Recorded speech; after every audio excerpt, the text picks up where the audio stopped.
안녕하세요, 마당새입니다. 지난 회차에 비에 관한 영상을 올렸는데 이해력 떨어지거나 영상을 끝까지 안 보신 분들이 자꾸 구름에서 비가 온다고 딴지를 거는 거예요. 누가 구름에서 비가 안 온다고 했나요? 구름에서 비가 오는데 경우에 따라서 때로는 하늘 위 도움에서도 온다고 제가 말씀을 드렸는데 영상을 보고 댓글을 다는 건지 참 답답합니다. 하지만 오늘도 저는 제 갈 길을 열심히 달려가겠습니다. 이번 영상에는 비에 관한 내용도 또 조금 더 자세한 정보를 주는 대목이 있고, 일단 열왕기상부터 출발하도록 하겠습니다. 하늘 위에 거대한 도움이 있습니다.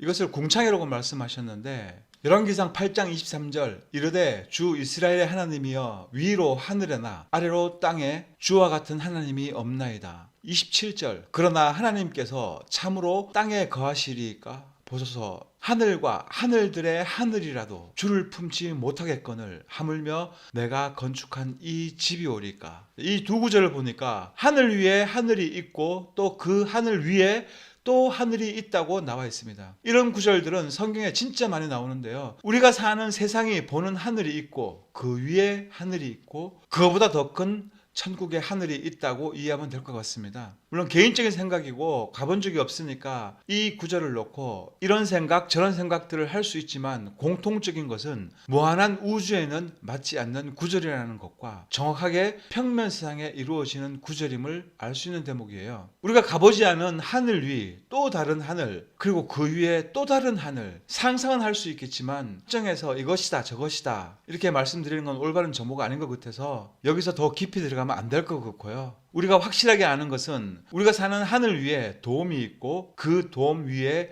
물이 있다는 것, 그리고 그 위에 천국이 있다는 것 정도만 알고 넘어가면 좋을 것 같습니다.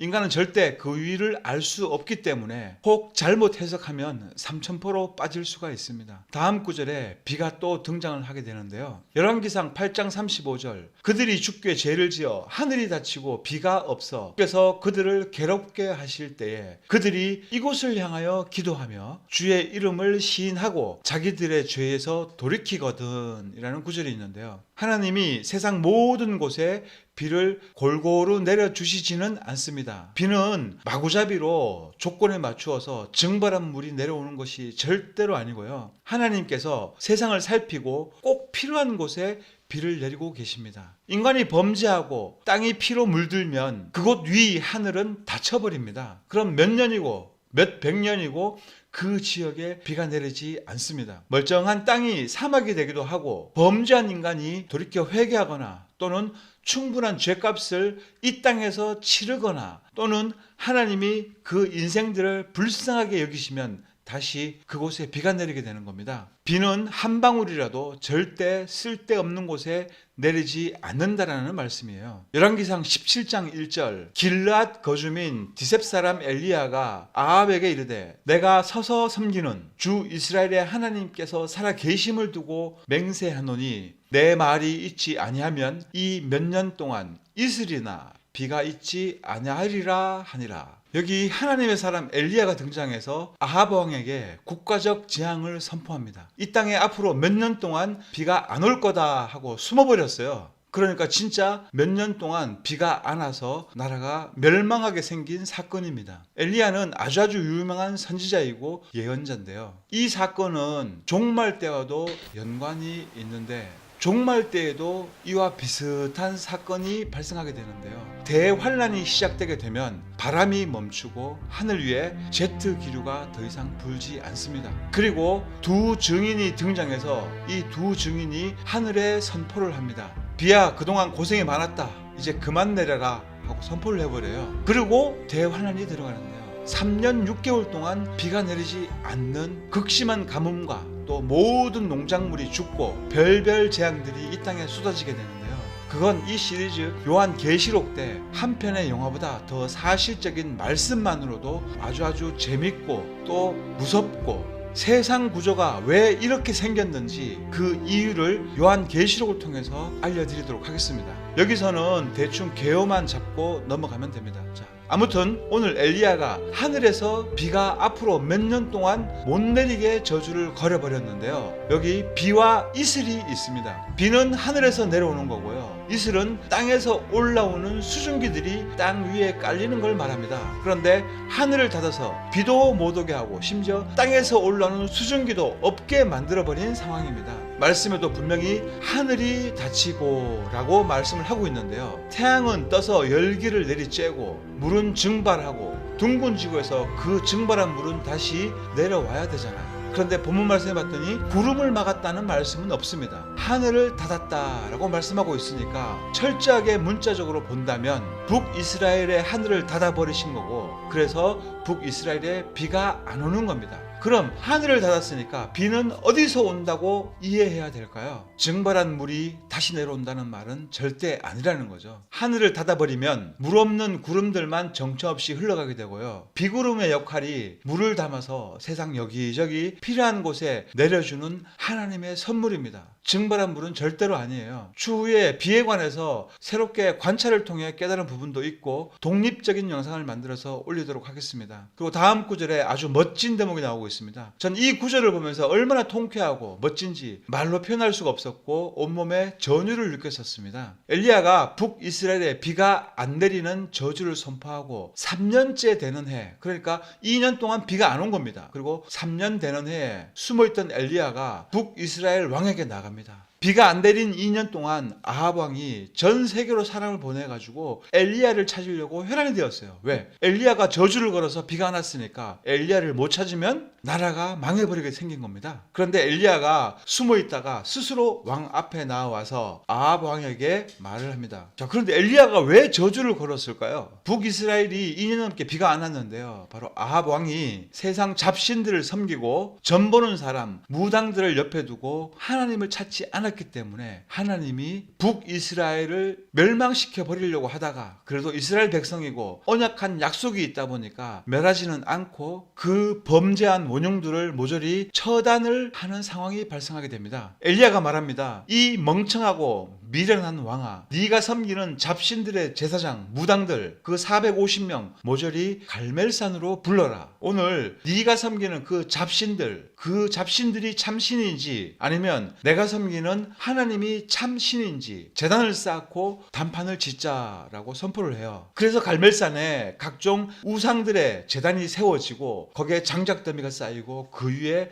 소를 잡아서 올려놓습니다. 엘리야도 마찬가지로 장작으로 제단을 쌓고 그 제단 돌 위에 소를 올려놓습니다. 제단에 불이 붙어서 재물이 타면 그게 참신이다. 그러니까 어느 제단이 불이 붙어서 그 위에 소를 잡아놓고 이제 어느 제단이든 거기에 불이 붙으면 재물이 타면 그게 참신이라는 증거가 되는 겁니다. 어떻게 됐을까요? 바알을 섬기는 제단, 사탄을 섬기는 제단이라는 얘기죠. 자, 450명의 제사장과 무당들이 아침부터 제단 앞에서 춤을 추고 소리를 지르고 별별 쇼를 다 하다가 나중에 안 되니까 자기 몸에 칼과 창으로 찢어서 피를 흘리면서 피를 제단에 뿌리면서 제단에 불이 붙기를 기도합니다. 옆에서 구경하고 있던 엘리야가 말을 합니다. 너희가 섬기는 그 잡신들이 어디 외출했거나 아니면 잠자고 있을 거다. 그러니까 빨리 깨워서 이 제단에 불로 응답하게 해라 라고 조롱을 합니다. 아침부터 밤까지 450명의 우상을 섬기는 제사장들이 별별 짓을 다 했지만 결국 아무런 일도 일어나지 않았어요. 자, 이제 남은 것은 하나님의 사람 엘리야 차례가 되었고 엘리야의 제단에 불이 확 붙으면 재미가 없겠죠. 엘리야가 옆에 있는 사람들에게 말을 합니다. 하나님의 이름으로 쌓은 그 제단 위에다가 물을 부어라 라고 지시를 합니다. 제단 옆에 도랑을 파가지고 제단 주변에 물로 가득 채우고 제단 위에 장작에다가 온통 나무가 물에 다 흠뻑 젖어버리도록 제단 위에다가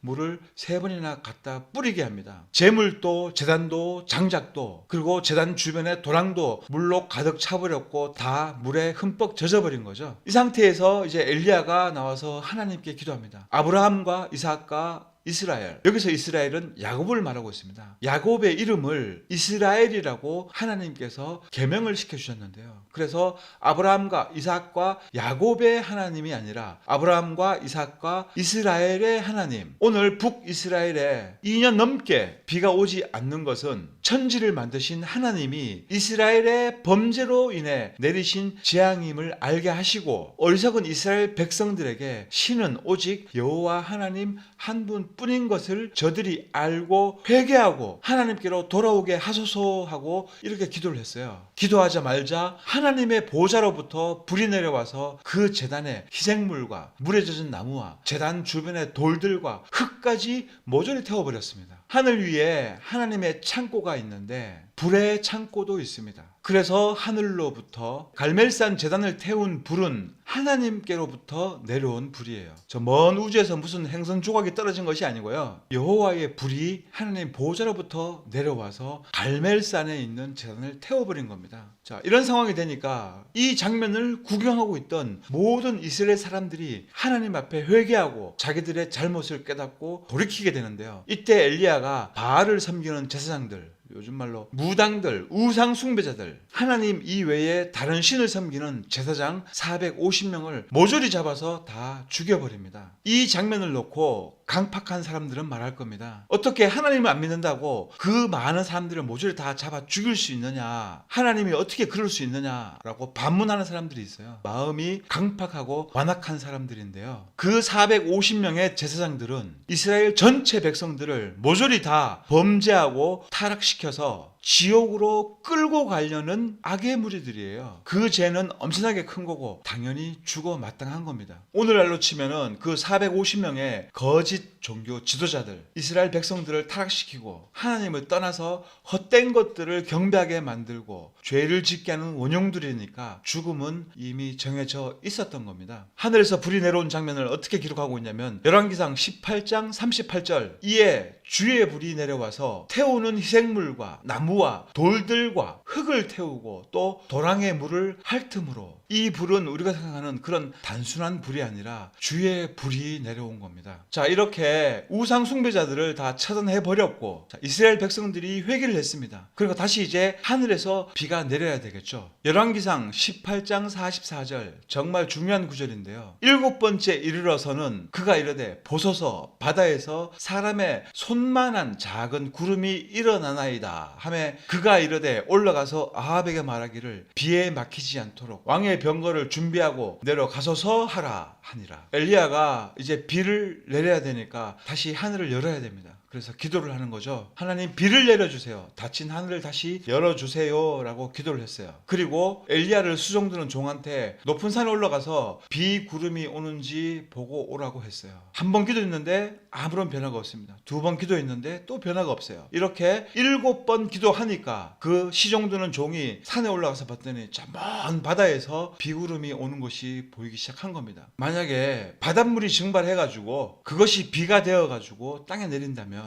높은 산에 올라가서 먼 바다를 봤으니까 얼마나 멀리 봤겠습니까? 그 먼 곳에서 꾸역꾸역 아주 조그맣게 올라오고 있는 그 비구름, 이런 거 필요 없고요. 그냥 바로 하늘에서 그냥 비가 막 쏟아지거나 아니면은 아주 가까운 바다에서 증발한 물이 엄청난 비구름을 만들고 그 비를 뿌려야 될 텐데, 이 구절 자세히 보니까 아주 먼 바다에서 손바닥만한 구름이 일어나기 시작했다고 합니다. 이거는 남극 쪽에서 구름이 비를 싣고 이동하고 있었던 거고, 엘리야가 기도할 때 바로 구름이 비를 싣고 이동을 시작했던 겁니다. 그렇지 않고 증발한 물들이 대기 중에 수증기로 남아있다라는 사람들도 있는데요. 수증기로 남아있었으면 바로 하늘 위에서 구름들이 만들어지고 바로 비를 뿌렸어야 되는 겁니다. 그런데 구름이 이동을 해서 비가 내리기 시작한 것이고요. 이 땅에 내리는 모든 비는 다 바다를 건너오게 되어 있습니다. 또 말씀에서 객관적인 증거들과 조합하고 현실을 바탕으로 해서 비에 관한 영상을 만들 것인데요. 우리만 그런 것이 아니라 옛날 사람들도 비는 어디서 오는지 굉장히 궁금해 했었습니다. 이 비에 관해서는 제가 올해 안에 이제 한 달밖에 안 남았잖아요. 올해 안에 제가 영상을 만들어서 올리도록 하겠습니다. 열왕기상은 끝났고 열왕기하 또 시작하면서 또 하늘에서 불이 내려옵니다. 아합 왕이 죽고 그 아들이 다시 왕이 되었는데요. 이 왕이 우상 숭배하고 동성애자들을 허용하고 하나님을 경록해 할 짓들만 골라서 또 하게 됩니다. 그래서 그가 병들었고 죽게 된 그 왕이 내가 죽을지 살아날지 용하다는 점장이를 찾아가 가지고 물어보게 되는데요. 이때 또 엘리야가 나타나서 말합니다. 왕이 죽고 절대로 살아나지 못할 거다 하고 자기 거처로 가버렸습니다. 그랬더니 왕이 상하니까 이거 괘씸하거든요. 궁금하기도 하고 괘씸하기도 하고, 그래서 병사들을 보내서 엘리야를 잡아 오려고 했더니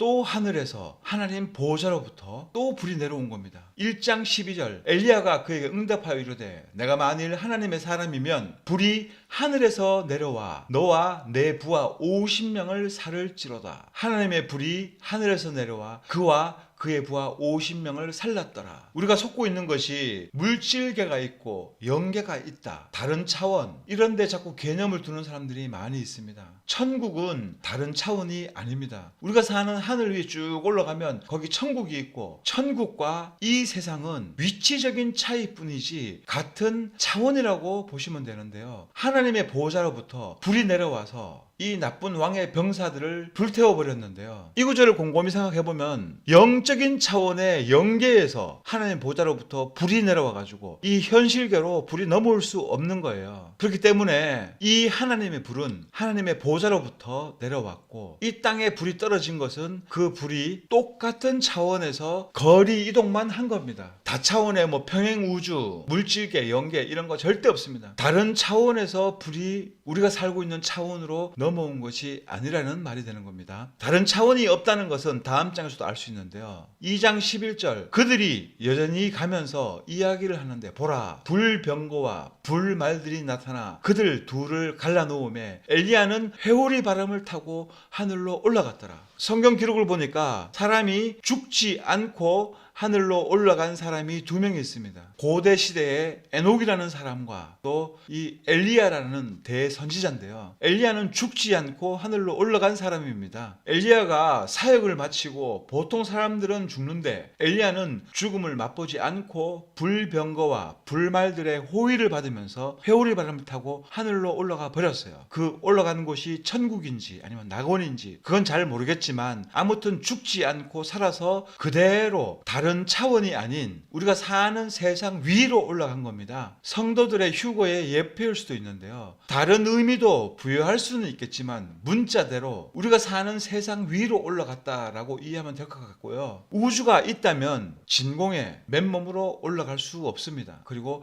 회오리 바람을 타고 올라갔는데 지상 40km 위에 공기가 없는데 어떻게 올라갈 수 있느냐? 그건 뭐 저도 잘 모르겠습니다만 분명히 우리 북쪽 하늘 위에 어떤 통로가 있을 법한데 그런 세밀한 내용이 없다 보니까 어떻게 올라갔는지는 모르지만은 올라간 것은 사실이고 그 자세한 이유는 누구도 알 수가 없습니다. 열왕기하 3장 22절 아침에 모압 족속이 일찍 일어나 해가 물에 비침으로 맞은편 물이 피처럼 붉게 된 것을 보고 여기에 태양의 속성 중에서 태양의 자기장이 특별한 진동을 물에다가 쏘게 되면 물이 피처럼 형질 변화를 일으키게 됩니다. 출애굽기에도 나오지만 태양의 속성 중에서 가장 특별한 자기장을 만들어내는 기능도 있다는 것을 알 수 있는 구절입니다. 평소에는 일반적인 자기장을 발산하고 있다가 이스라엘 땅 경계 부근에 창세기에서 롯의 처를 기억할 겁니다. 롯의 처가 소금 기둥이 되었는데 사람도 하나님의 명령에 의해서 태양이 특별한 자기장을 쏘게 되면 소금으로 변하기도 하고 또 태양의 자기장이 물에 특별한 자기장을 쏘게 되면 물이 핏빛으로 변하게 되는 겁니다. 또 이 다음 구절에 평평한 세상에 빼도 박도 못하는 꼼짝마라 증거가 또 나오게 되는데요. 저번 시간에 여호수아서에서 태양아 멈추어라 다들 기억하시죠? 태양은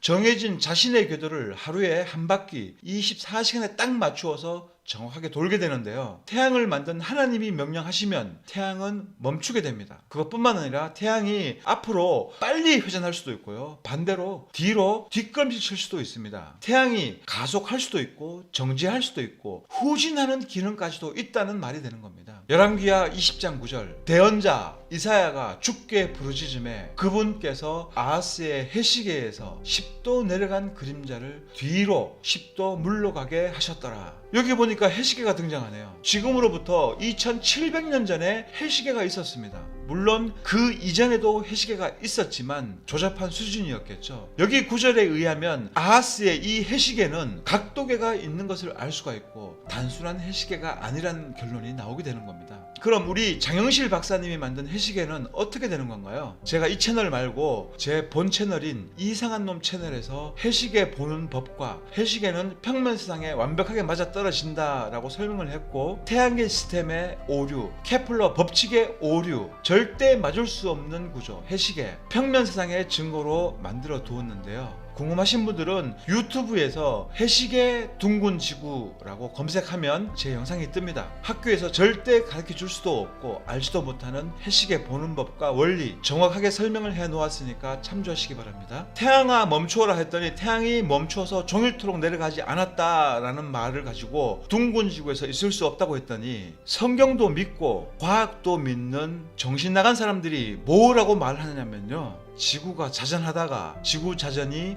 갑자기 딱 멈추었다라고 말을 했습니다. 자, 그럼 이 상황은 지구가 반시계 방향으로 자전을 하다가 딱 멈춰버리고 반대로 자전을 했다라는 얘기가 되는데요. 시속 1600km로 돌고 있던 지구가 갑자기 딱 멈춰서고 반대로 회전을 했어요. 이게 가능한 이야기입니까? 상식을 가지고 있는 사람이라면 절대 있을 수 없는 일이라는 것을 알 수 있게 됩니다. 둥근 지구에서는 절대로 있을 수 없는 일이에요. 천재지변이 일어나고 지구가 멸망해버릴 엄청난 사건이 되는 겁니다. 하지만 세상은 둥글지 않고 평평합니다. 그리고 지구가 움직이는 것이 아니고 태양이 하늘 위에서 회전을 하고 있는 거예요.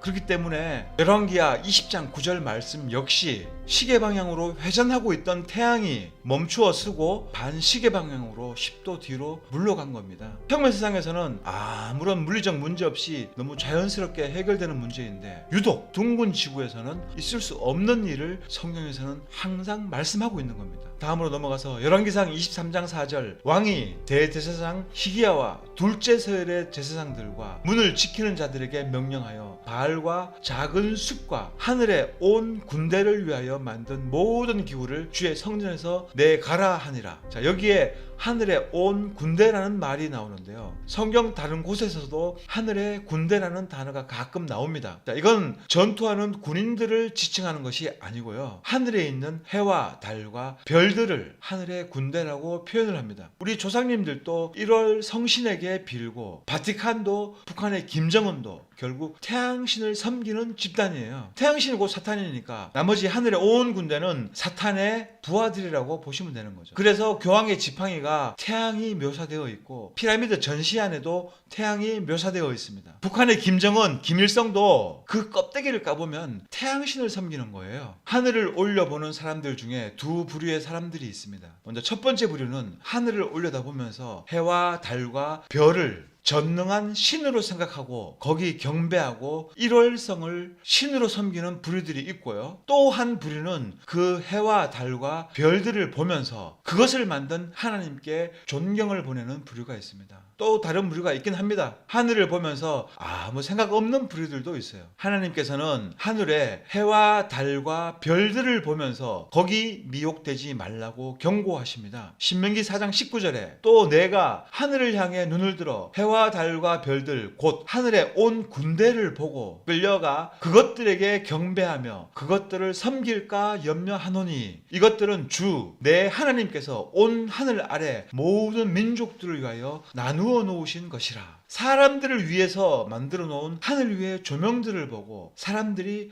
사탄에게 속아서 그 피조물들을 섬기지 말라는 말씀인 거예요. 이렇게 하늘을 보면 1월 성이 있는데 이 1월 성을 신으로 섬기는 1월 성신교가 있고 똑같은 하늘을 보면서 1월 성을 보고 하나님께 영광을 돌리는 똑똑한 사람으로 나뉘고 하늘을 보고 아무 생각이 없는 말 그대로 생각 없는 사람이 있습니다. 자, 이제 열왕기 상하는 끝났고 이제 역대상부터 진행을 조금 더 빨리 하겠습니다. 역대상 16장 30절 온 땅이여 그분 앞에서 두려워할지어다 세상도 굳게 서서 흔들리지 아니하리로다. 자, 여기에 땅은 절대로 자전하거나 공전하지 않는다고 확실하게 말씀하고 있는 구절입니다. 둥근 지구가 가짜라고 확실하게 말씀해주고 있고 이 구절은 둥근 지구에 절대로 맞지 않습니다. 제발 말씀을 그대로 믿기를 권해드립니다. 역대상 27장 23절 그러나 다윗이 그들 중에서 20살이 되지 않는 자들의 수를 세지 아니하였으니 이는 주께서 친히 이스라엘을 하늘들의 별들같이 불어나게 하리라 말씀하셨기 때문이더라. 이 구절에서 하늘들이 있고 그 하늘들마다 별들이 있다고 말씀하고 있습니다. 어떤 개념인지 모르지만 여기서도 분명하게 하늘에는 별이 있고 그 위에 하늘에도 별이 있고 그 위에 하늘에도 별이 있다는 하늘들 별들이라는 복수 개념을 사용해가지고 저는 이 구절을 우리가 사는 하늘의 별들 말고 그 위에 하늘에도 별들이 있다고 저는 이해를 하고 있습니다. 역대하로 넘어가겠습니다. 역대하 6장 18절. 그러나 하나님께서 참으로 사람들과 함께 땅에 거하시리까 보소서 하늘과 하늘들의 하늘이라도 주를 품지 못하겠거늘 하물며 내가 건축한 이 집이 오리까. 여기서도 또 하늘들이라는 복수가 나오고 바울이 다녀왔던 3000층 하늘이